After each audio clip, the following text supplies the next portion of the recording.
Oh, bakit malungkot ang beshi? Hindi ako natanggap na trabaho.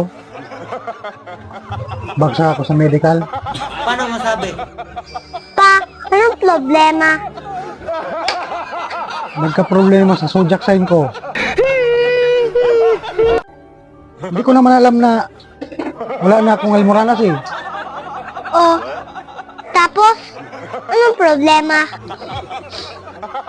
Dati kasi, almoranas yung zodiac sign ko. Kaya nagamot na.